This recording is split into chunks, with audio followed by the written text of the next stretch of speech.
How's everybody doing? Welcome along to round one of our F1 Fantasy Career Mode series, and what a journey this is going to be. This is F1 2013, fantasy modded to F1 2017. If you've not seen who's driving this season, go and check out the pre-season video before this. I will leave a link in the description. But yeah, guys, these are the guys who qualified around us. I believe we're in a Toro Rosso sandwich of Gasly and Sainz.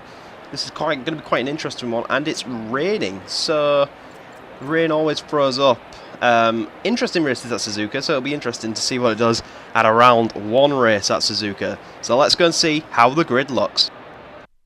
So let's take a look at the grid for round one here today in Japan. It was a session which went from dry to wet very quickly, meaning that drivers had to get a good time in very early in the session. Master of these conditions was Nico Rosberg, who only just managed to edge out Fernando Alonso, and then followed very close behind by Daniel Ricciardo. The top three separated by just over half a tenth of a second, with Lewis Hamilton just over a tenth of a second.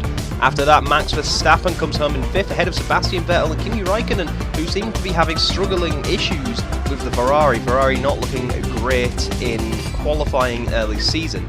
Stoffel van Dorn was a whole half a second down on Fernando Alonso, potentially showing the gap in experience and what that can potentially mean for a driver's pace. That said, though, Alex Lynn was able to beat his teammate Valtteri Bottas by half a tenth to take ninth on the grid, again with Pierre Gasly beating Carlos Sainz. Also, new debutant Toby Byrne manages to beat Marcus Ericsson for 12th. Carlos Sainz and Sergio Perez come home in 13th and 14th. Marcus Ericsson and Nico Hülkenberg 15th and 16th. Palmer and Ocon 17th and 18th, showing that the Renault is still not quite where they want to be. Verline and Jordan King have a good session of out-qualifying both of the Hasses. So there is our qualifying grid. We are ready to get on the way for the first race of 2017 here in Japan. Nico Rosberg is ready to get us underway. We're ready to get underway. It's going to be a wet start. There's going to be very little traction, and Suzuka always throws up a great first lap, and let's see what kind of first lap it gives us for the first lap in 2017, which gets underway right now, and we get a pretty poor start. Gasly gets a good start ahead of us, and we're going to be swamped by Sergio Perez, and our teammate Marcus Ericsson goes around the outside of us too, so we drop two positions off the start, but we managed to make one back into turn one and make the other one back, tossing and turning with Marcus Ericsson side by side, thinking about an outside move on Bottas. He closes the door, covers us off well. Into the S-bends now we go. We are going to be flying through here and try to mount an attack on Marcus Ericsson, who's mounting an attack on Valtteri Bottas. Not going to happen. He gets squeezed out, and that allows us to go right around the outside of our teammate. That's Gasly there getting squeezed out as well. We're going to go side by side with our teammate. A bit of early rivalry. He goes wide. We managed to take that position. Bottas and Gasly ahead, getting very close. Gasly gets squeezed on the inside, and we've hit him. Our carbon fibre wing is creating confetti in the background, but that is an absolute nightmare of the start. We've already lost our front wing. On lap 1 of 27 of this Japanese Grand Prix, we have lost our front wing, and now we've got to trundle all the way back to the pit. Someone else has definitely lost their wing there on the hairpin.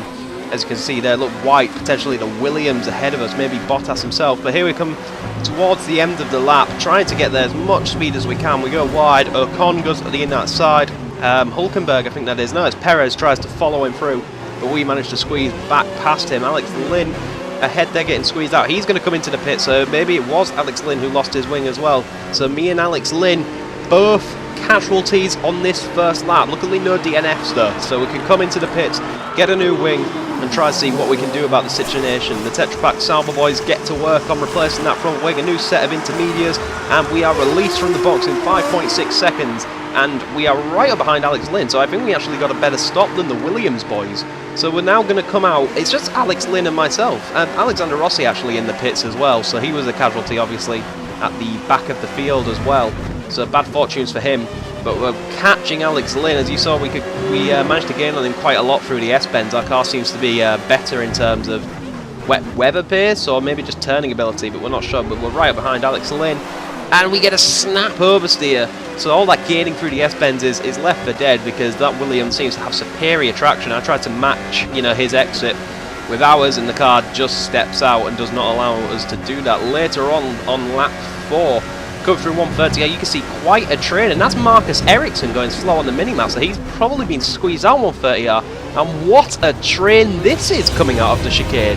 Alex Lynn getting squeezed out by Ericsson manages to bundle up to us quite severely, but this is a good 1, 2, 3, 4, 5, 6 car battle down the start-finish straight. So this is for P21 is the final position in this. What a battle. And that's Ericsson gets squeezed out by Lynn, and I think Ocon got squeezed out there by the Manor there. I think that might have been Verline or Jordan King, I'm not sure which one, but he definitely got squeezed out there, did Ocon. So bad luck for the Renault, bad luck for my teammate, not what I want to see.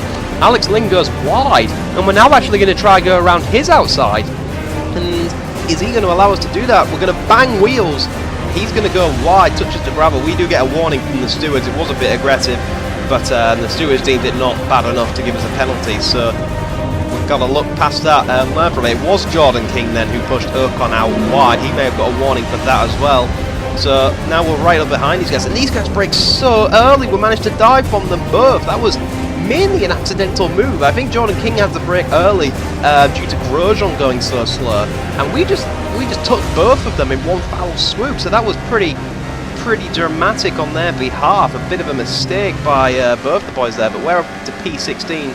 Lap 7 now. We're catching the back of Pascal Verline in the Manor, and he gets caught on that outside curb there. You can see he loses a bunch of time, and I think that's going to hurt him all the way through the S-bend, because that tends to hurt you. And look at this, we just gained him. We are in the superior car. Of course the Sauber is superior this season to the Manor of Verline, so we're all over the back of him, coming out the S-bends, potentially setting up a move into Degner 1. We'll have to see how this goes. Here we go then, right up behind. Look how close we are. We're going to try and go around the outside. We definitely won't end that move. We'll let Verline have it for the time being. So we follow him through Degner 2, and we're going to try size him up, get a good exit. We know the Manor seems to be breaking quite early into the hairpin, so we're going to use that to advantage. Down the inside we go. Verline actually breaks quite late, and we have to get our elbows down, you know, squeeze him out to consolidate that move, and nevertheless, so it is done. We're up to P15, but we're still quite far away from any points here today after that lap 1 tragedy. Lap 9 here, you can see our tyres are going off and the track is drying out. The rain stopped a few laps ago, and it's just trying to feel the track out, trying to find where the crossover point for dry tyres is, and I honestly thought it was in a few laps. It felt like it was 1 or 2 laps away, but as you can see on the tyre meter, we can't go that long. We can't wait 1 or 2 laps. We're just sliding all over the place on a lack of rubber. So we're just going to go through here into the pit lane and get these off, get a new set of boots, and we actually hold up Ocon, and by doing that we hold up both Force Indias, who were double stacking. That's quite shocking. But now that, because we've held up Perez in the pits, we've jumped Nico Hulkenberg, which is fantastic news. We're up into P13 without really having to do anything. So we got a fresh set of boots to take us until the crossover point. So it's still trying to feel. We've got maximum grip on these tyres now, so it's still trying to feel out when the track is dry enough. But you can see there's still quite a lot of spray coming off the front tyres, so I don't think it's definitely not within the next lap. I don't feel as if it's in the next lap. But anyway, Valtteri Bottas has come out of the pits for his stop. We've definitely gained on him in an undercut kind of fashion. We've definitely gained some time on him. We kind of go wide in turn 1. But we are following Valtteri Bottas. Not at close proximity. We're kind of hanging back a bit. But he did come out with quite a bit on us. We did gain a lot of time in the pit stops. And this is for P10. So if we're able to get Bottas, that will push us into the points. And somehow we will have resurrected this dead race for us after that contact with Pierre Gasly. And I think what caused that contact with Pierre Gasly was actually Bottas, the car in front of us, actually tried to go around his outside into Degner 1, which is quite an interesting move to say the least. And Gasly got squeezed up on the inside curb, had to come to a complete stop to avoid spinning out over that curb, and we just didn't anticipate that and went right into the back of him, going wide here at the chicane, you know, still trying to feel out where that crossover point is, and that is where I decided it is not ready. I didn't feel confident. If my car was sliding, you know, in intermediate conditions, I felt as if it was another lap or 2 at least, and at the time, I was confident with that decision, but we're picking up quite a lot of understeer, and Carlos Sainz, as you can see, is all over the back of us, and guess what? He's on dry tyres. Clearly the Toro Rosso guys have fought better than me. I've let Sauber down. You know, the team would have been relying on me for feedback on the conditions, but I just didn't feel as if it was worth going onto the dry tyres just yet. So Carlos Sainz and the Toro Rosso guys have definitely made the right call, because you can just see how much quicker they are through the corners. We're sliding, we're understeering, the tyres are overheating. Carlos Sainz potentially looking up for a move up the inside into the hairpin. He's thought better of it. But more guys are starting to close in now. I think in my rear view I can definitely see a Force India. I don't know which car's behind the Force India, but they're all closing up, and this is starting to form a bit of a train. And we're coming under severe attack. Sainz and Hülkenberg are behind us, and Carlos Sainz goes right around our outside in spoon. What a fantastic move from the young Spaniard. That's not a move you'd expect to see pull off. Alex Lynn and I kind of tapped wheels a bit, so that was the other car, Alex Lynn. But these guys are all over me. The track is, you know, drying at a deteriorating, that's not even a word, but it's drying at such an incredible rate that even my mind now, reviewing it, can't handle it. But there's Nico Hülkenberg behind us. He's going to make the most of the opportunity. Go to the inside of Alex Lynn. Alex Lynn tries to switch back, but just isn't able to pull it off. Hülkenberg has had that. Oh, but never mind. He does it on the next corner. Fantastic move from Alex Lynn. That is GP2 driving right there. GP2, all that experience is why Williams have signed him up, and it looks like it's a safe decision. But nevertheless, lap 14 now into the pits. We're going to put the hard tyres on, because it's definitely time for dry tyres. So we're going to try go as long as we can. I don't think we'll be able to go to the end. I think that's a bit much to ask, but we'll definitely be able to get towards the end.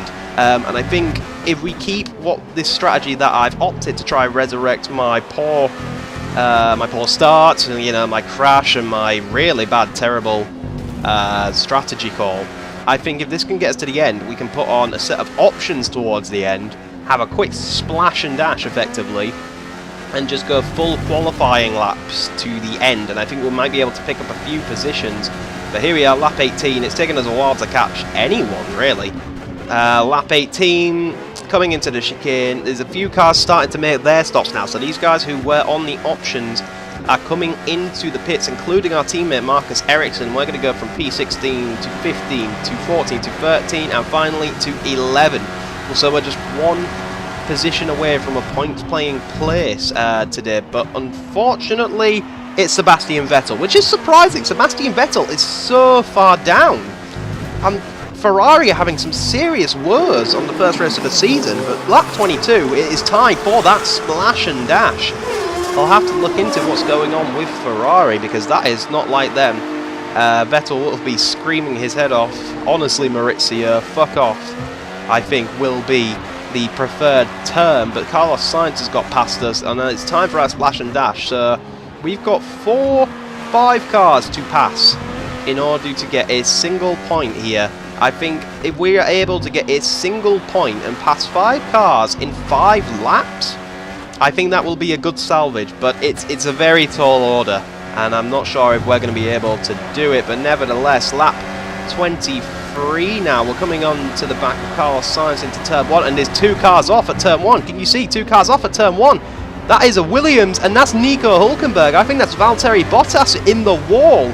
I'm not sure what's gone on there. I think Nico Hülkenberg has tried to make a move up the inside, misjudged it, and Valtteri Bottas has gone straight into the wall. I'm not sure. We don't actually have a replay of that, because you can only watch replays from your view on this game.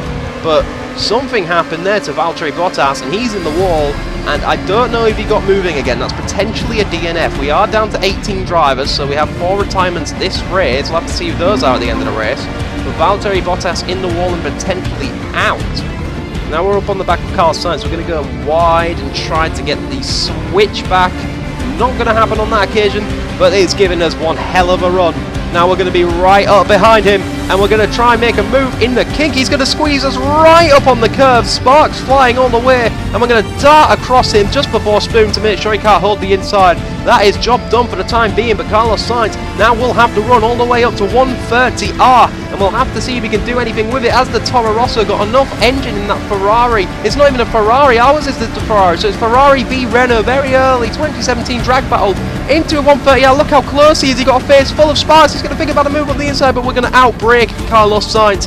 Carlos Sainz was unable to do anything with that maneuver, and we absolutely nailed the chicane and get past him. Job done. So that is Carlos Sainz taken care of, up to P12, and now it's time for part 2 of our battle with our teammate Marcus Ericsson. The two Saubers trying to get points, trying to improve on their 2016 performance, and we're now going to catch up to the back of him at the hairpin here, and we're going to try and do the same again, get the switchback.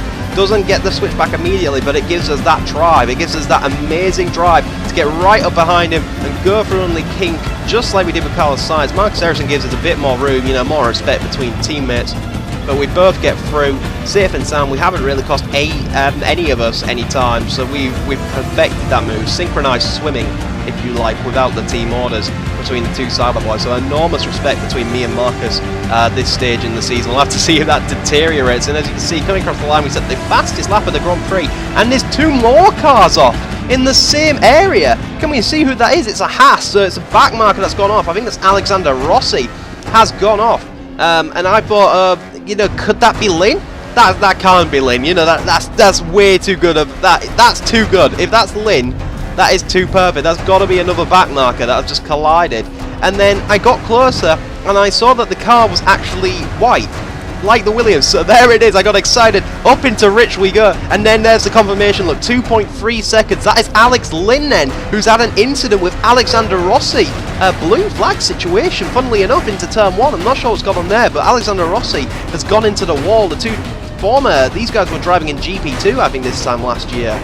So maybe definitely some GP2 style driving going on there, but we're now going to push this into a points paying position. We're trying all we've got. You see, we can't use Rich anymore. We're at optimal fuel levels, so we've got to catch him. We managed to gain on him by a good 8 tenths that lap.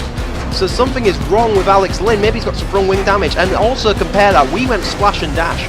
We're doing qualifying laps. We've got fresh option tyres all the way to the end. He pitted on like lap 18 or something. So his tyres are almost 10 laps old. And I'm not sure what he's on. He might have opted for a set of hards or another set of options. But nevertheless, here we go. Degner 1. Look how close we are to the back of Alex Lin. We're going to set him up for the hairpin.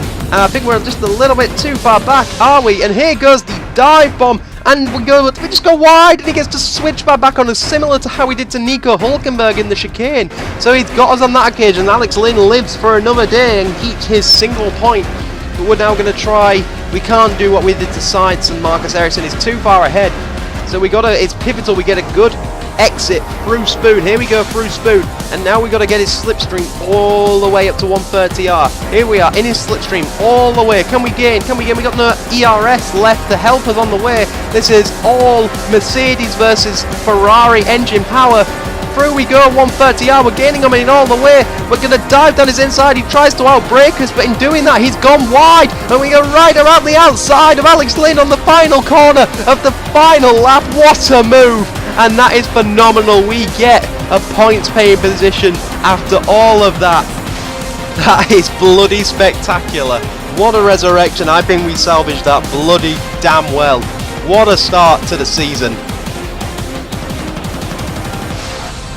So let's go and take a look at what the race results are then. So Nico Rosberg wins from Daniel Ricciardo, Lewis Hamilton. It has to be said effectively, Nico Rosberg wins by a bloody country mile there, doesn't he? But Ricciardo and Hamilton very close together in terms of lap times and everything. Max Verstappen just misses out on the podium. Van Dorn improved on his qualifying, manages to get a good strong P5, so that's good for him. Sebastian Vettel in the end went from 10th to 6th, so a good resurrection from him. Gasly obviously didn't get any damage from our clout, luckily for him, and he's done a solid job for Toro Rosso today. He's completely outshined his teammate, so great stuff from here. Kimi Raikkonen struggling all the way down in 8th. Perez as well, 14th to 9th. fantastic job from the Mexican. Checo is doing a fantastic job. We get 10, that's sole points paying position by not even 5/10 of a second from Alex Lynn. Alex Lynn will be fuming that he let that one go, but what an ecstatic feeling that was to do and to commentate as well. Carlos Sainz there down in P12. As we go on to the second page then, Hulkenberg and our teammate Ericsson stuck down in a lonely 14th. Palmer beats Verline, Grosjean, and here's our DNFs then down further down. Alexander Rossi didn't retire from his incident, luckily for him, but just look at the best times from the Haas's compared to the Manners. They are so far off the pace. I'm not sure what's going on with Haas. We'll hopefully see them higher up later this season for their sake. But Valtteri Bottas did DNF from that incident with Nico Hulkenberg, and Fernando started P2 and was actually leading this race at one point in a strategy battle with Mercedes. So we could have seen the first McLaren Honda win, or first McLaren Honda podium, first McLaren podium since 2012. But I'm not sure if that was a crash. I think it was just a mechanical failure. And obviously turning up the wick on the Honda engine has decreased the reliability, so bad news for Honda on that one. Jordan King goes out. I think that was another mechanical failure, and Esteban Ocon, I think, is related to being pushed out by Jordan King, so maybe a bit of karma being served there. We're not entirely sure on that one. So let's go see what that means in the drivers' tables. Obviously the top 10 is going to be the same as it would be for the race. Rosberg has started his lead from Daniel Ricciardo, but due to Mercedes getting a 1-3, that means they get a good 40 points, and that puts them 10 points ahead of Red Bull Racing. So that's an interesting one for them. And look, just had the gap that these guys have got already, an 18-point gap on Scuderia Ferrari. So that's an interesting one. We're only 2 points ahead of McLaren, so McLaren are looking good this early in the season. Toro Rosso, thanks to Pierre Gasly's stunning performance, gets them up there, separating McLaren from Force India from Checo's great performance. We get that solitary point, and wow, what a race! I think that was one of the best ways to start this season, guys. I really enjoyed that thoroughly, and I really hope you did too, because that race was just absolutely stunning. I almost lost my voice towards the end shouting about it. That was great stuff. So hopefully you guys enjoyed. What an absolutely chaotic race this has been. Next race, of course, is round 2 at Malaysia, so let's hope that can live up to this start, and let's hope we don't get caught up in any turn 1 incidents, and let's see if we can get get our season really kicked off. So thank you ever so much for watching, guys. I really hope you enjoyed this series. Please leave a like if you enjoyed, dislike if you didn't, and comment on anything about the series. What a place, what a race, fantastic stuff. Thank you, guys. Take it easy, have a Merry Christmas, have a great New Year, guys. I'll see you then. Bye bye. Next up we have the Tag Heuer Red Bull Racing team, who have negotiated a new co-sponsor in the form of Caltex, which is from their V8 Supercars program. Christian Horner was able to negotiate the sponsor over from Australia to the world stage as well, in hopes we are progressing to some point a title sponsor potentially in 2018. Red Bull are the favourites to challenge Merc with massive aero upgrades, but feel that the Renault engine is still lacking in comparison to the Mercedes. They stick with their 2016 driver lineup of Max